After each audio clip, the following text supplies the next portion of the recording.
안녕하세요. 안녕하세요. 레크레이션 재밌었어요? 네. 즐거운 시간이 지나고 좀 심각한 시간이 됐습니다. 우리가 하나님 말씀을 들을 때 마음을 좀 심각하고 좀 긴장된 마음을 가질 필요가 있어요. 그러니까 신중하고 좀 진지한 마음으로 하나님의 말씀을 우리가 들어야 된다는 생각이 듭니다. 자, 오전 시간에 우리가 나는 누구일까 하는 부분에 대해서 말씀을 상고해 봤습니다. 여러분 누구시죠? 잘 안 들려요. 한번 크게 할까요? 여러분 누구십니까? 예수님의 제자. 역시 이제 여러분이 말씀을 들은 효과가 있네요. 자, 나는 예수님의 제자입니다. 라는 말을 우리가 할 수 있어야 되겠죠. 자, 왜 이것이 중요하냐면, 나는 학생입니다. 학생이라고 생각하는 사람은 학생에 합당한 삶을 살 거고, 나는 군인이라고 인식하고 있는 사람은 군인에 합당한 그 삶을 살듯이, 나는 예수님의 제자입니다. 라고 믿고 인식하고 있는 사람은 예수님의 제자에 합당한 삶을 살려고 하지 않겠어요? 그래서 우리가 나의 정체성, 내가 누구인가에 대해서 우리가 분명히 알고 또 그것을 늘 기억하고 거기에 합당한 삶을 살기 위해서 노력하는 것이 우리 신앙생활에 굉장히 필요한 부분이다라고 생각이 됩니다. 이 시간에는 이제 나는 누구인가를 알았으니까 그럼 나는 무엇을 해야 하는가에 대해서 하나님 말씀을 살펴보겠습니다. 자, 여러분이 예수님의 제자라면 여러분은 무엇을 해야 되겠습니까?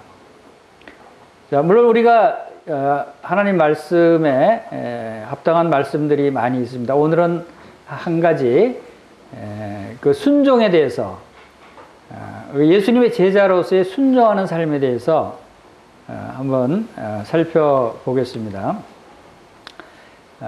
요한복음 8장 31절에서 오전에도 읽어본 말씀입니다만, 그러므로 예수께서 자기를 믿는 유대인들에게 이르시되 너희가 내 말에 거하면 참으로 내 제자가 되고 라고 말씀이 있습니다. 진리를 알지니 진리가 너희를 자유롭게 하리라. 우리가 그 예수님의 제자는 예수님의 말씀을 따라야 되겠죠? 예수님의 말씀을 순종해야 됩니다. 그래서 주님의 말씀에 거하는 사람이 참으로 주님의 제자다라고 하는 사실을 우리가 알아야 됩니다. 그래서 말씀을 순종하는 제자에 대해서 살펴보겠습니다. 우리 마가복음 8장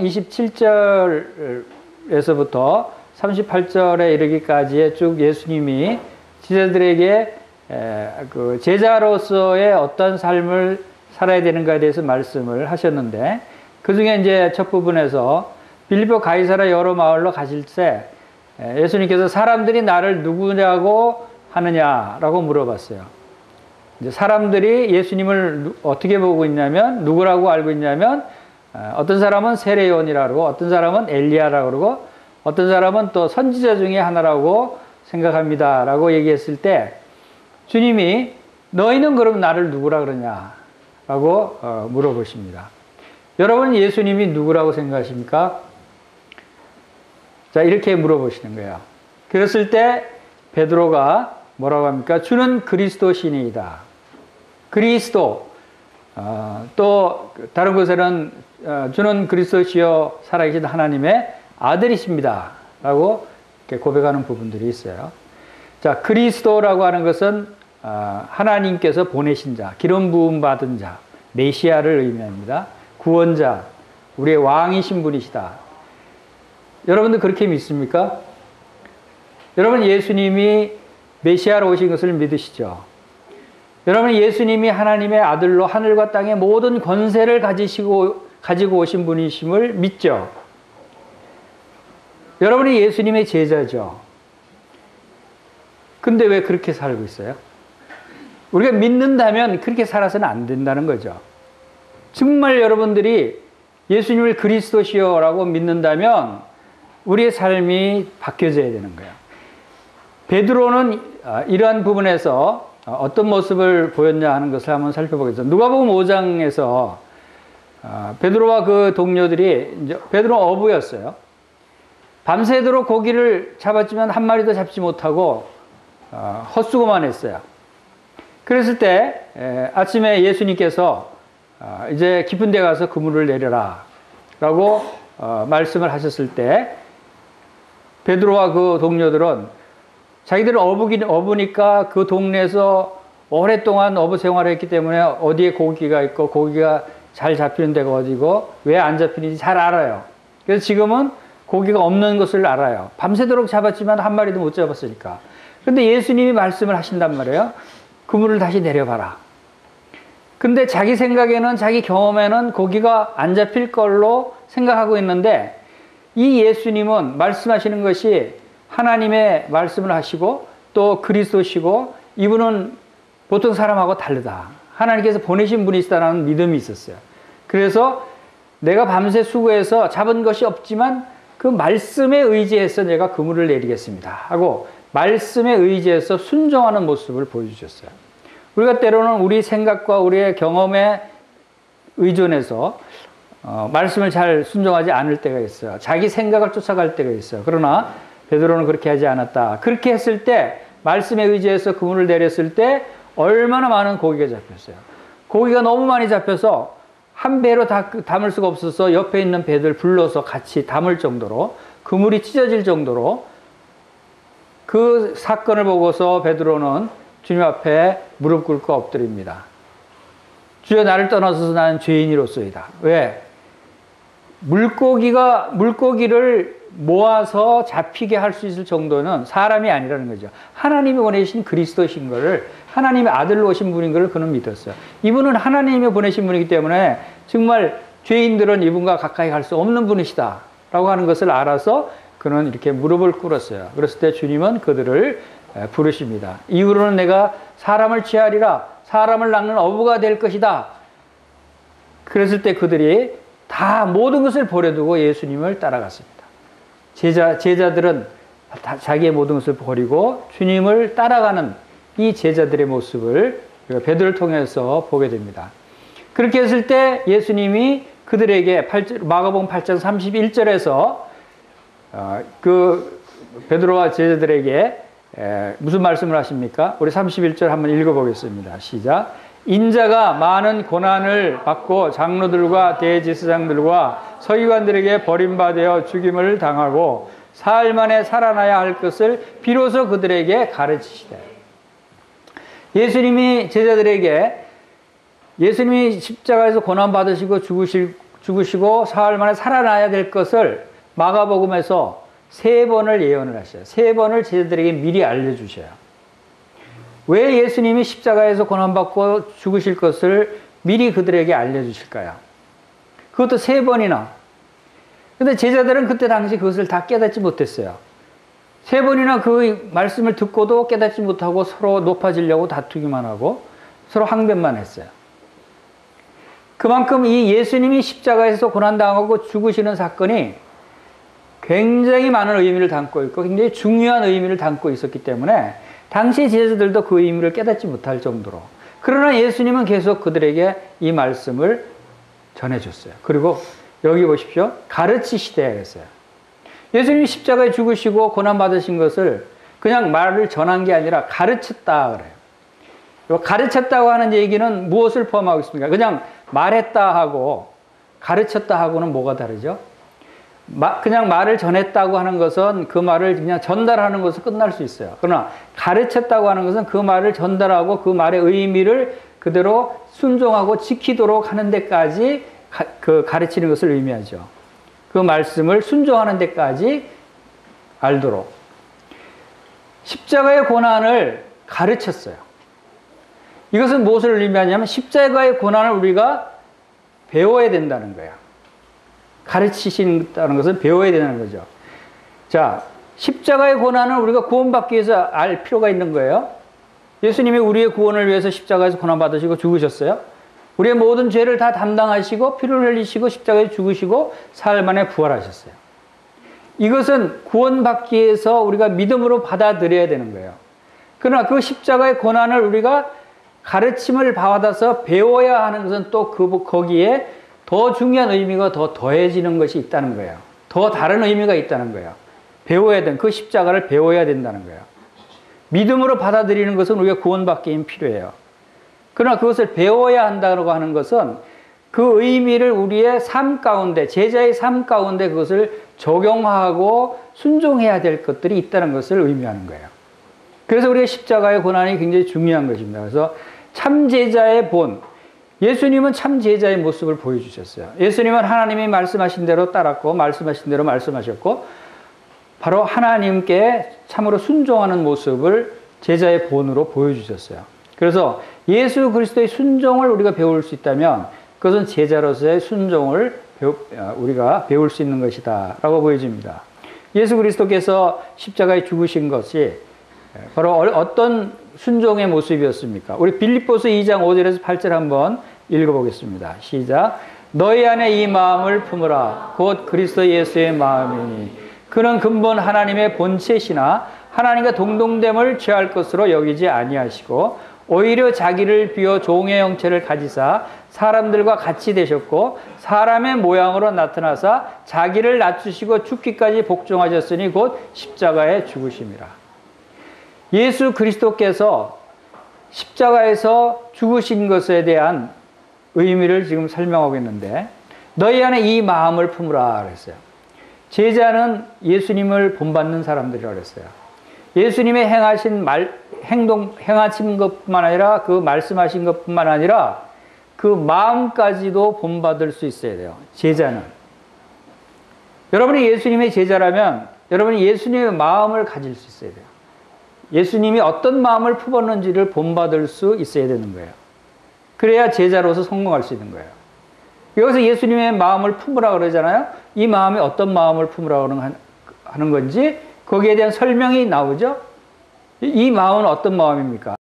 그래서 예수의 마음이니 그는 근본 하나님 본체시나 하나님과 동등됨을 취할 것으로 여기지 아니하시고 하나님 되시는 그 높으신 분이 자기를 비워 종의 형체를 가지고 사람들과 같이 되셨고 겸손하게 낮아지셨다는 거죠.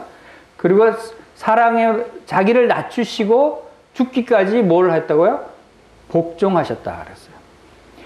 즉 죽기까지 순종하신 순종의 마음을 우리가 배우라는 거예요. 우리가 품어야 한다는 것이죠. 그것이 바로 십자가를 통해서 우리에게 가르쳐 주시는 중요한 내용 중에 하나입니다. 우리가 십자가를 믿을 뿐만 아니라 그 의미를 우리에게 가르쳐 주는데 그것은 바로 이 순종의 마음을 우리가 배워야 된다. 죽기까지 순종하시고 복종하시는 마음. 그리고 그 다음에 이어서 빌립보서 2장 9절에서 11절 말씀 읽어보겠습니다. 시작. 이러므로 하나님이 그를 지극히 높여 모든 이름 위에 뛰어난 이름을 주사 하늘에 있는 자들과 땅에 있는 자들과 땅 아래에 있는 자들로 모든 무릎을 예수의 이름에 꿇게 하시고 모든 입으로 예수 그리스도를 주라 시인하여 하나님 아버지께 영광을 돌리게 하셨느니라. 순종하면은 어떤 결과가 나오는가를 우리에게 또 가르쳐 주고 있습니다. 예수님이 그렇게 죽기까지 복종하고 순종하셨을 때 하나님이 그를 높이셨어요. 하나님의 말씀을 순종해서 죽기까지 복종하셨을 때 하나님이 그를 지극히 높였다. 모든 이름에 뛰어난 이름을 주셨다. 여러분이 하나님의 말씀을 순종하면 하나님께서 여러분을 높이셔요.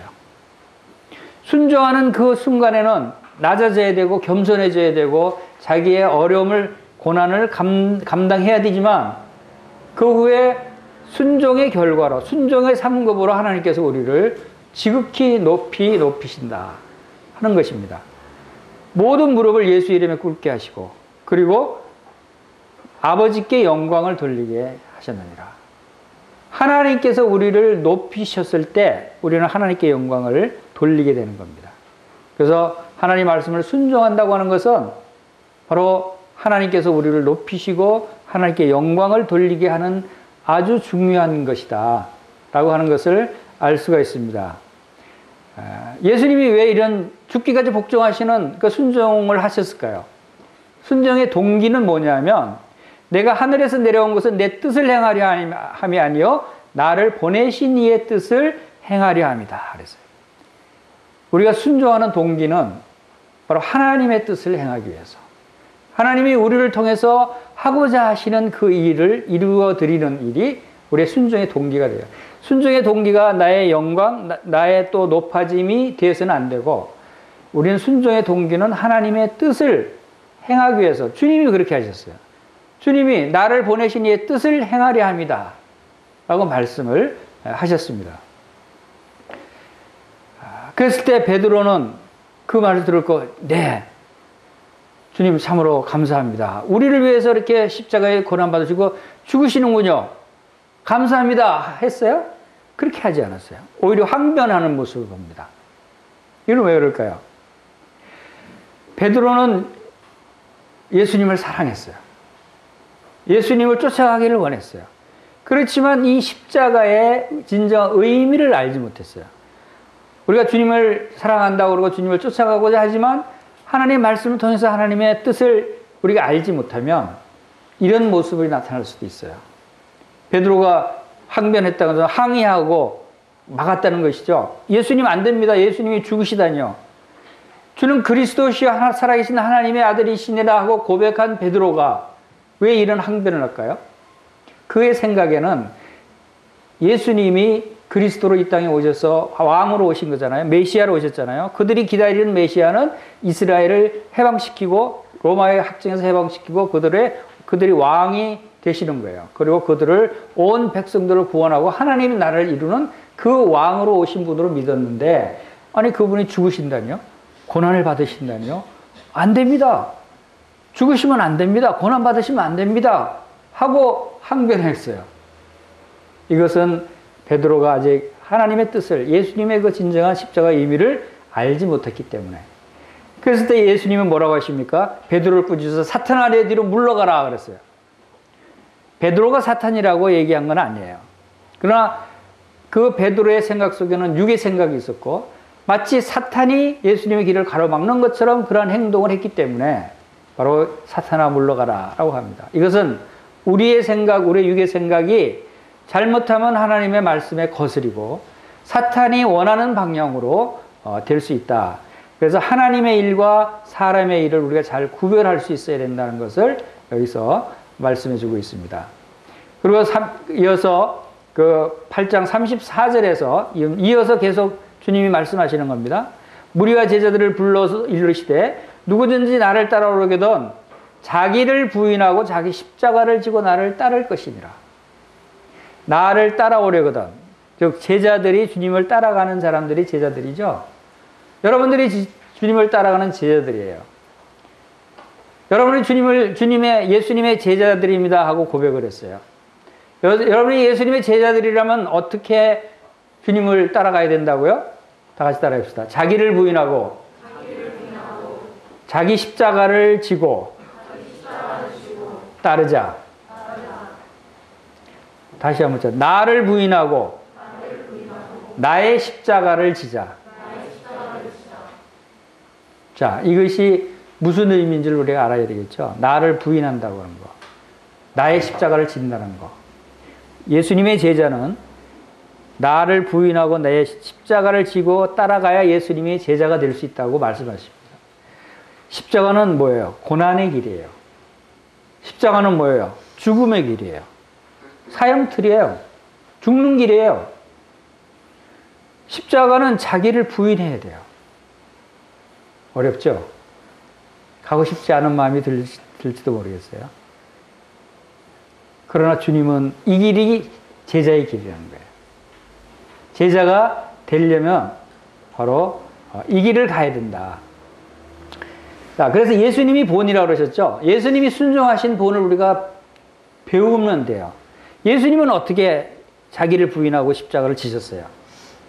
예수님이 자기 부인하신 것을 보면 첫 번째, 예수님도 자기 원하는 것을 포기했어요. 겟세마네 동산에서 기도하실 때 아버지여 만일 할만하시거든 이 잔을 내게서 지나가게 하옵소서 그러나 나의 원대로 마옵시고 아버지의 원대로 하옵소서라고 했어요. 이 십자가의 길이 고난의 길인 걸 아셨어요.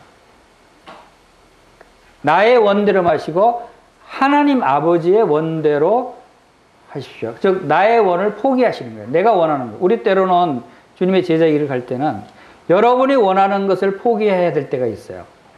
주님을 위해서, 복음을 위해서, 이웃을 위해서.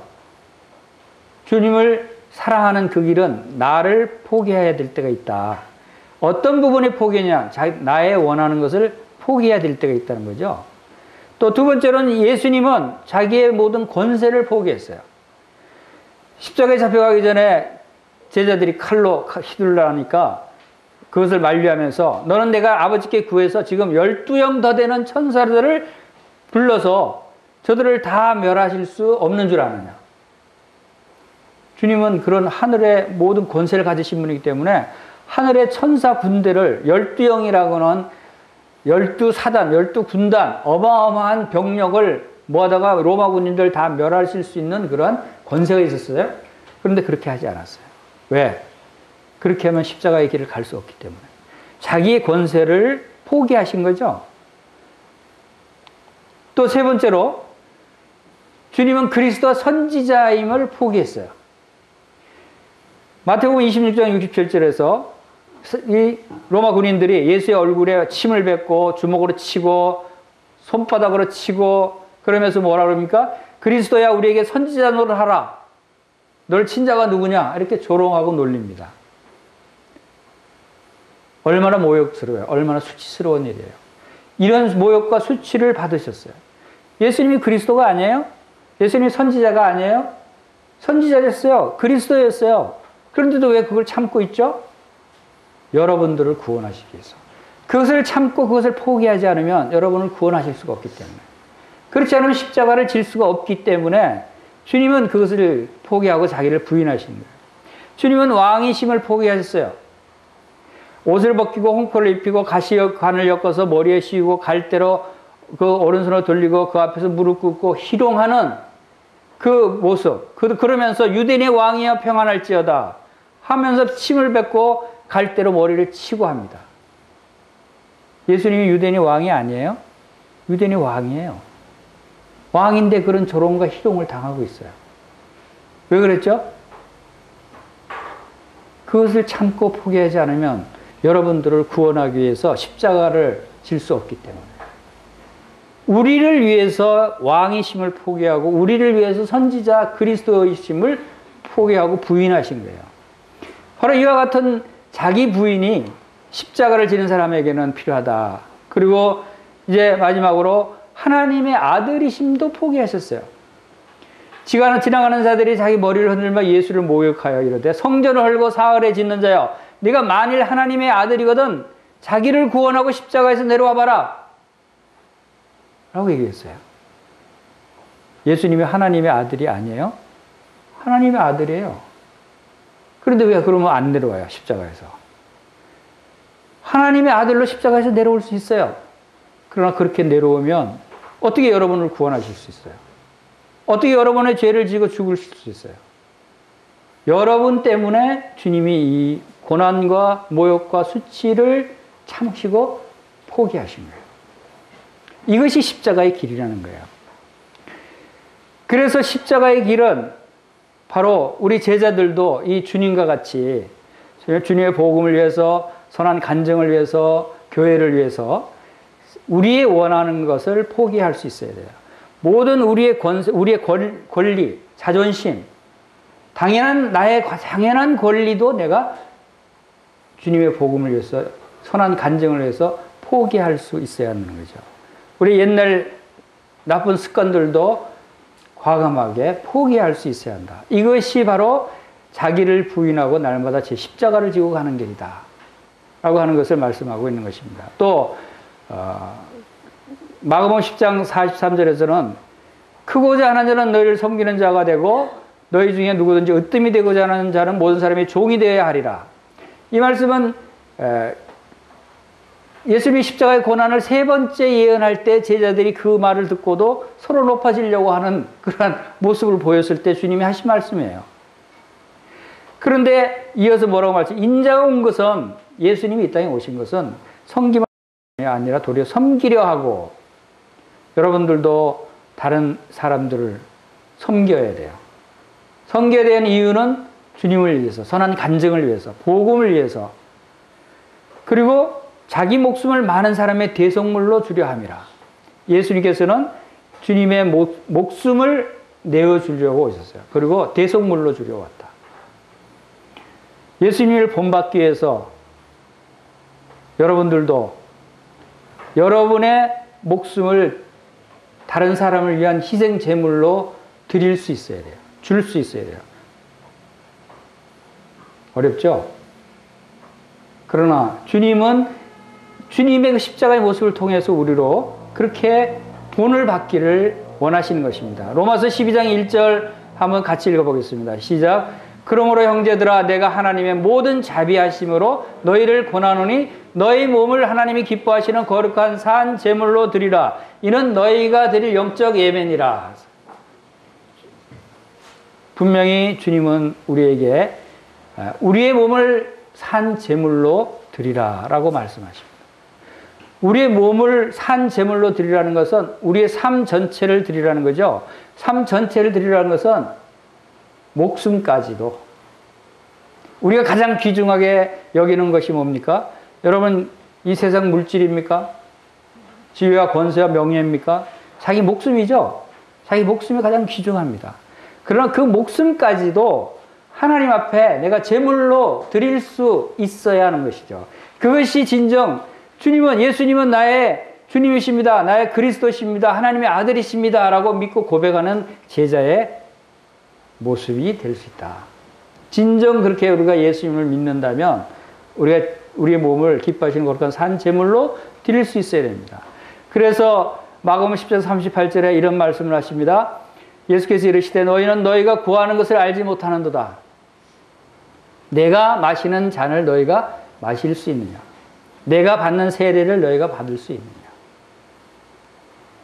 주님이 원하시는 것은, 주님이 마시는 잔이 뭡니까? 고난의 잔이에요.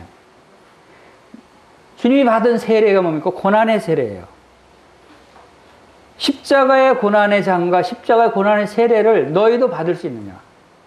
제자들이 뭐라 그럽니까? 예, 할 수 있습니다. 그래요. 예수님이 또 뭐라 그러십니까? 너희들도 받을 수 있다. 자, 이 고난의 잔과 고난의 세례를 우리가 받을 것을 주님이 원하신다는 것이죠. 우리 누가복음 22장 19절 20절 한번 다시 읽어보겠습니다. 시작. 또 떡을 가져 감사하기도 하시고 떼어 그들에게 주시며 이르시되 이것은 너희를 위하여 주는 내 몸이라. 너희가 이를 향하여 나를 기념하라 하시고 저녁 먹은 후에 잔도 이와 같이 하여 이르시되 이 잔은 내 피로 세우는 새 언약이니 너희를 위하여 붓는 것이니라. 여러분, 이 말씀을 매주일 교회에서 들을 거예요. 여러분, 이 말씀을 또 매주일 순종하고 있죠? 만찬 예배를 드리면서 매주일 주님을 기억합니다. 자, 이 말씀이 나타내는 의미를 여러분들이 올바로 배우고 있느냐, 올바로 순종하고 있느냐예요. 예수님의 만찬 예식을 통해서 우리가 주님을 기억하죠. 주님의 이 그 떡은 바로 주님의 몸을, 우리를 위해서 고난받으신 주님의 떡이고 주님의 몸을 의미하고, 또 그 포도주 잔은 우리를 위해서 피를 흘려주신 주님의 그 피를 의미하는 것으로 믿고, 나를 위해서 십자가에서 고난받으시고 피를 흘려주신 주님 감사합니다 하고 주님께 감사와 찬양과 경배의 예배를 드려요. 그렇죠? 근데 그게 다인가요? 그렇게 예배만 드리기를 주님이 원하시나요? 여기 보면은 이를 행하여 나를 기념하라 라고 했어요. 그냥 일을 행하라고 하지 않고. 기념하다는 게 무슨 뜻이죠? 오늘 무슨 날입니까? 3.1절이죠. 3.1절 기념식을 하죠. 국가적으로 3.1절 기념식을 거당해야 합니다. 왜 이런 기념식을 하죠? 기념하죠? 기념식을 하는 의미가 뭐가 있습니까? 자, 우리나라가 일제에 압제하에 있을 때 독립을 위해서 자유가 없고 핍박이 많고 하니까 이제 우리 대한민국을 찾자 하고 태극기를 들고 유관순 여사를 비롯해서 수많은 많은 한국 우리 국민들이 태극기를 흔들면서 운동을 벌였어요. 독립운동, 그것이 시작이 돼서 독립운동이 시작되고 이제 나중에 해방까지 되는 그러한 계기로 발전을 했죠. 3.1 정신, 3.1절 기념식을 하는 이유는 과거에 그러한 일들이 있었다는 것을 기억하고, 기억만 하라는 것이 아니죠. 기억하고 그 다음에 그 3.1 정신을 이어받자. 그래서 앞으로는 절대 우리가 그런 외세의 압박, 침략을 받지 말자. 받게 될 때라도 함께 그런 독립 3.1 정신을 이어받아서 우리가 그런 결연하게 일어나는 그러한 정신을 갖자. 애국과 나라 사랑을 하자. 이런 3.1 정신을 이어받자는데 더 큰 의미가 있는 거예요. 기념식을 한다는 것은. 그죠? 우리가 만찬을 통해서 이를 행하여 주님을 기념한다라고 하는 것은 만찬 예식을 통해서 주님의 죽으심과 또 부활과 우리를 구원해 주신 것을 기억하고 감사하는 것은 물론 해야죠. 그 다음에 두 번째로는 그 정신을 이어받으라는 거예요. 그것이 바로 주님이 나를 위해, 우리 모든 사람들을 위해서 고난받으시고 죽으신 정신, 그리고 십자가, 자기를 부인하고 자기 십자가를 지라고 하는 것이 바로 이 정신이에요. 우리도 주님처럼 다른 사람들을 위해서 희생할 수 있어야 되고, 우리도 주님처럼, 여기 보세요. 이 잔은 내 피로 세우는 새 언약이니 곧 너희를 위하여 붓는 것이다. 포도주를 붓는다고 말씀하셔요. 이 붓는다는 의미를 우리가 좀 생각해 보면, 골로새서 1장 24절에 나는 이제 너희를 위하여 받는 괴로움을 기뻐하고 그리스도의 남은 고난을 그의 몸된 교회를 위하여 내 육체에 채우노라. 사도 바울은 이 말씀의 진리를 깨달았어요. 그래서 그의 삶을 교회를 위해서, 주님의 복음을 위해서, 주님을 위해서 온전히 제물로 드리는 삶을 살았어요. 그래서 그의 남은 고난도 교회를 위해서 드려지는 삶을 살았어요. 그리고 빌립보서 2장 17절에 보면은 만일 너희 믿음의 제물과 섬김 위에 내가 나를 전제로 드릴지라도 나는 기뻐하고 너희 무리와 함께 기뻐하리니 라고 하는 말씀이 있습니다. 전제가 뭐냐면 그 구약의 이스라엘 백성들이 하나님께 제사를 드릴 때 번제를 예를 들어서 번제를 드릴 때 어린 양과 송아지 제물을 잡아서 제단 위에 올려놓지 않습니까? 그리고 번제 불태워지기 전에 거기다가 포도주를 이렇게 붓습니다. 포도주나 기름을, 포도주를 이렇게 붓는 것을 전제라고 그래요. 제물 위에 더 추가로 붓는 포도주, 그것을 전제라고 합니다. 너희 믿음의 제물과 섬김의 위에 한 것은 성도들이 하나님께 너희 몸을 하나님이 기뻐하시는 거룩한 산 제사로 드리는 삶. 여러분들의 삶이 하나님께 드리는 제사예요. 여러분의 삶을 통해서 하나님께 제물을 드리는 거예요. 그 제물 위에 더 추가로 더 하나님께 영광이 되게 더 추가로 부어지는 포도주가 되겠다는 거예요. 여러분의 제물 위에 조금 더 도움이 돼서 하나님께서 더 큰 영광을 받을 수 있는 그 제물이 더 영광스러운 제물이 되도록 자기가 포도주처럼 희생이 되겠다는 거예요. 그것이 전제가 되겠다는 거예요. 그래서 여러분의 제물 위에, 섬김 위에 내가 나를, 바울은 자기 몸을 전제로 드린다. 다시 말해서 우리 제자의 삶이라는 것은 이런 삶을 또 만찬 예식을 통해서 주님께서 우리에게 본받으라고 하는 그런 의미는 우리의 삶을 통해서 다른 우리의 가족들, 우리의 친구들, 우리의 형제 자매들, 교회를 위해서 내가 희생되는 것을 의미해요. 나의 희생을 통해서 저 형제님이 좀 더 주님 앞에 가까이 나오고 주님께 영광을 돌릴 수 있다면 내가 희생되겠다. 나의 헌신을 통해서 교회가 좀 더 부흥하고 교회가 하나님께 영광 돌리게 된다면 나는 기꺼이 희생하겠다. 나의 작은 희생을 통해서 다른 사람이 더 주님을 알게 되고 성장하게 된다면 나는 그분을 위해서 기꺼이 나는 희생하겠다 라고 하는 의미예요. 그것이 만찬 예식을 통해서도 우리가 주님을 본받을 수 있는 부분이다 하는 것입니다. 그래서 우리 성도들의 믿음의 제물과 섬김 위에 나는 나를 전제로 드리고자 한다 라고 하는 고백, 이것이 십자가의 도고 이것이 제자들이 가야 할 길이다. 그래서 사도 바울은 그것을 나는 기뻐하고 너희 무리와 함께 기뻐한다. 기쁨으로 이 일을 한다는 거예요. 그것이 하나님께 영광을 돌리는 일이다 라고 하는 것을 말씀하고 있습니다. 로마서 14장 7절에서 9절에서 우리 중에 누구든지 자기를 위하여 사는 자가 없고 자기를 위하여 죽는 자도 없도다. 예수님의 제자는 자기를 위해 사는 사람들이 아니라는 거예요. 자기를 위해 죽는 사람도 아니라는 거예요. 우리가 살아도 주를 위하여 살고 죽어도 주를 위하여 죽나니 그러므로 사나 죽으나 우리가 주의 것이다. 이런 믿음이 우리에게 있어야 되는 것입니다. 여러분이 앞으로 영적으로 더 성장하면서 이러한 믿음을 갖고 성장하게 될 것입니다. 그것이 제자로서의 삶이에요. 이를 위하여 그리스도께서 죽었다가 다시 살아나셨으니 곧 죽은 자와 산 자의 주가 되려 함이라. 우리 다 같이 따라합시다. 사나 죽으나 우리가 주의 것이로다. 우리는 주님의 것이라는 거예요. 예수님의 것이기 때문에 바로 주님을 위해서 살아야 한다는 것입니다. 제자는 섬기는 자로 주님 곁에 있는 사람들이에요. 사람이 나를 섬기려면 나를 따르라. 나 있는 곳에 나를 섬기는 자도 거기 있으리니 사람이 나를 섬기면 내 아버지께서 그를 귀히 여기시리라. 요한복음 12장 26절 말씀입니다.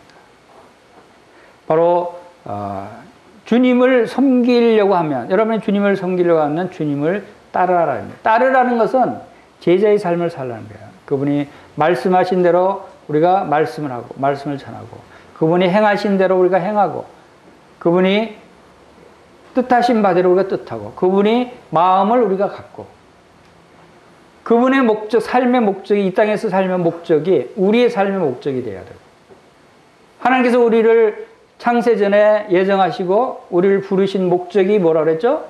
아들의 형상을 본받게 하기 위해서 우리를 정하시고 부르셨다 그랬어요. 예수님의 형상을 본받는, 바로 이 십자가의 길을 본받는 거예요.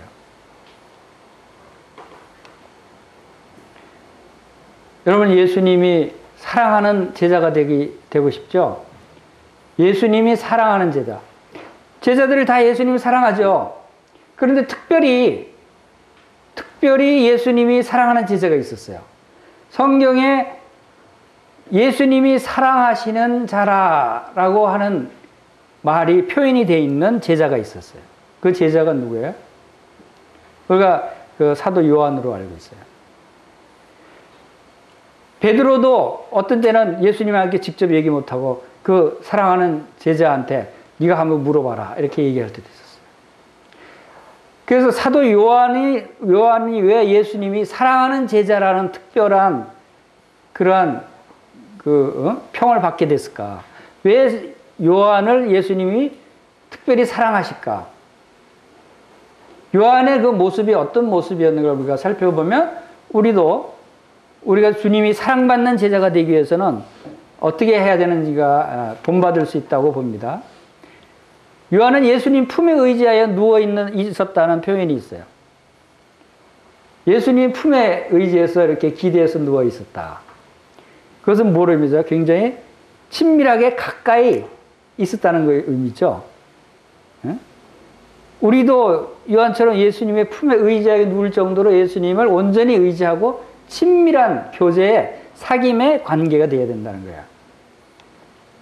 또 요한이 예수님이 신문 받을 때 가까이 있었던 그러한 제자였어요. 다른 제자들은 다 도망갔어요. 그런데 예수님이 신문 받는 그 대제사장의 집에 들어가 있었던 제자가 있었어요. 그것은 아마 대제사장과의 친분이 있어서 들어갈 수 있었다고 생각이 됩니다. 그리고 베드로가 그 뜰에서 그 예수님을 3번 부인하는 장면이 있죠. 베드로가 그 뜰에 어떻게 들어갈 수 있었는지 아세요? 그 대제사장의 뜰은 아무나 못 들어가요. 다 지키고 있어요.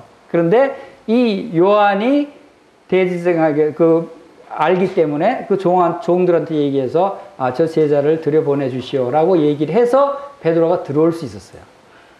그만큼 요한이 주님이 신문 받을 때도 가까이 가 있었어요. 예수님이 십자가에 달렸을 때 현장에 있었던 유일한 제자가 요한이었어요. 다른 제자들은 다 도망갔어요. 십자가에 달렸을 때 다른 제자들은 같이 잡힐까봐 그 근처에 가지도 못했는데 사도 요한은 십자가 근처에 있었어요.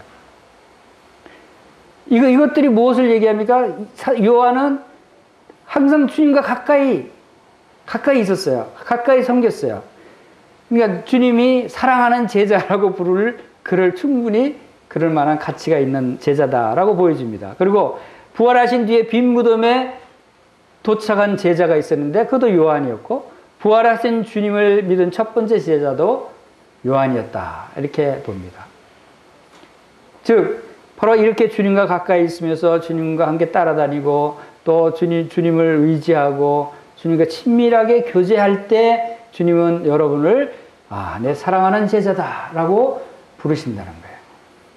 늘 우리가 주님을 가까이 하기 위해서는 무엇을 해야 됩니까? 늘 주님의 말씀을 가까이 하고 또 주님께 기도하면서 기도하는 것은 주님을 의지하는 것이죠. 주님과 대화하는 것이죠. 주님과 사귐을 갖는 것입니다. 이런 모습들이 바로 또 요한복음을 기록했죠. 주님이 행하신 그 일들에 대한 것을 다 증언했어요. 증거를 남겼어요. 바로 주님의 제자들은 증인이 되어야 된다. 바로 땅끝까지 이르러 내 증인이 되리라. 그것은 제자들에게 주님이 하시는 말씀이에요. 여러분들은 주님의 증인의 삶을 살길 바랍니다. 주님의 제자는 주님의 모습이 나타나야 되죠. 그래서 너희가 서로 사랑하면 사람들이 너희를 나의 제자로 알리라 라고 말씀하셨어요. 우리가 서로 사랑하는 주님의 모습, 이러한 모습들이 바로 주님을 바로 나타내는 것이다 하는 것입니다. 그래서 다 같이 기도하겠습니다.